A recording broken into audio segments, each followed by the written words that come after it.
سلیمان بن ابی مسلم نے بیان کیا، ان سے طاؤس نے، اور انہوں نے ابن عباس رضی اللہ عنہ سے سنا کہ رسول اللہ صلی اللہ علیہ وسلم جب رات میں تہجد کے لیے کھڑے ہوتے تو یہ دعا پڑھتے، جس کا ترجمہ یہ ہے: اے میرے اللہ، ہر طرح کی تعریف تیرے ہی لیے زیبا ہے، تو آسمان اور زمین اور ان میں رہنے والی تمام مخلوق کا سنبھالنے والا ہے، اور حمد تمام کی تمام بس تیرے ہی لیے مناسب ہے۔ آسمان و زمین اور ان کی تمام مخلوقات پر حکومت صرف تیرے ہی لیے ہے، اور تعریف تیرے ہی لیے ہے۔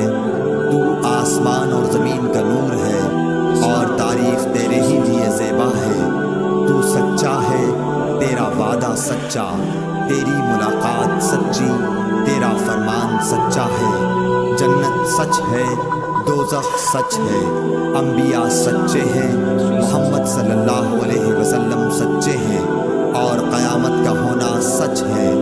اے میرے اللہ، میں تیرا ہی فرما بردار ہوں اور تجھی پر ایمان رکھتا ہوں، تجھی پر بھروسہ ہے، تیری ہی طرف رجوع کرتا ہوں، تیرے ہی عطا کیے ہوئے دلائل کے ذریعے بحث کرتا ہوں اور تجھی کو حکم بناتا ہوں۔ بس جو خطائیں مجھ سے پہلے ہوئیں اور جو بعد میں ہوں گی، ان سب کی مغفرت فرما، خواہ وہ ظاہر ہوئی ہوں یا پوشیدہ۔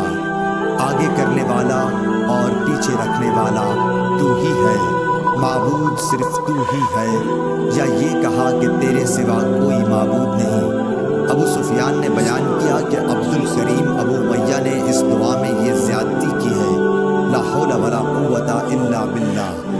سفیان نے بیان کیا کہ سلیمان بن مسلم نے طاؤس سے یہ حدیث سنی تھی، انہوں نے حضرت عبداللہ بن عباس رضی اللہ عنہ سے، اور انہوں نے نبی کریم صلی اللہ علیہ وسلم سے۔ صحیح بخاری حدیث نمبر 1120۔